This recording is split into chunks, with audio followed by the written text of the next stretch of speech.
Okay, so my sincerest apologies to everyone in that comment section.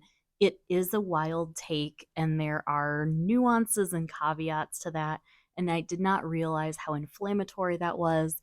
So just hear me out.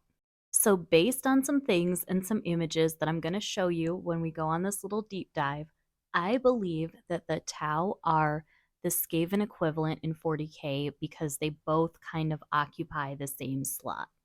Like, they're not people, they're not elves, they are another race of being altogether. And I believe that the Tau were slotted in instead of Skaven in Warhammer 40K.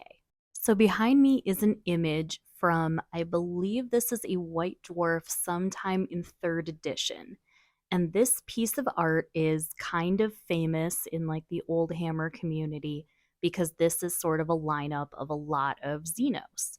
So we have a Kroot warrior, we have a Hrud, and then we have what is clearly eventually going to be a Necron up there in the unknown. But here we've got a hooded figure that kind of looks like a rat. And at this point, they had not really revealed what the Hrud looked like. And a lot of people kind of went, wow, that kind of looks like a hooded rat like creature with a little tail. Eventually, in the lore, in another supplement to this, they reveal that the Hruds look like this and they are not rat like at all. But this same artist, who is Jess Goodwin, who was at the time a freelancer for Games Workshop, drew these sketches, and Jess drew these images of Space Skaven. To me, they have kind of a World War One Jules Verne kind of vibe, kind of like the Kriegsmen. And there's more sketches of these with more armor to become like a true armored Skaven. But eventually, they kind of came up with this idea and went for more of a blue alien and mech warrior design.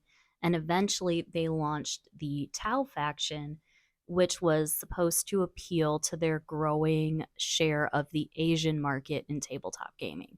In very, very broad strokes, they're kind of similar on the battlefield. Skaven have very much a lead from behind strategy, so they've got their large, fragile, heavy hitter range weapons in the back, and they're kind of hoping to be able to shoot you first before the enemy kind of charges through and gets their most disposable little frontline guys. In very broad strokes, that's kind of similar to the way that the Tau play out on the battlefield as well.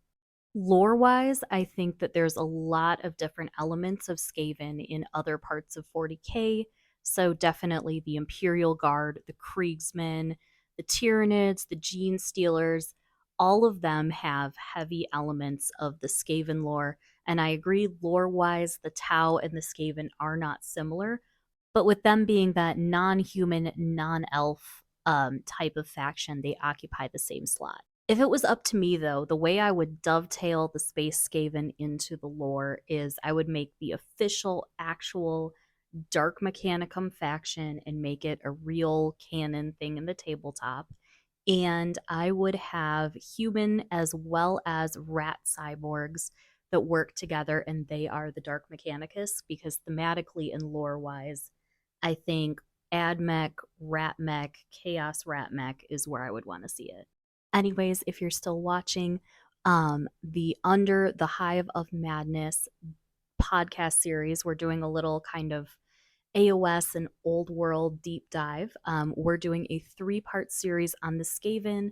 Some of the episodes have been recorded, but the final product will be out, I think, sometime in the first couple weeks of November. So if you are interested, give them a listen.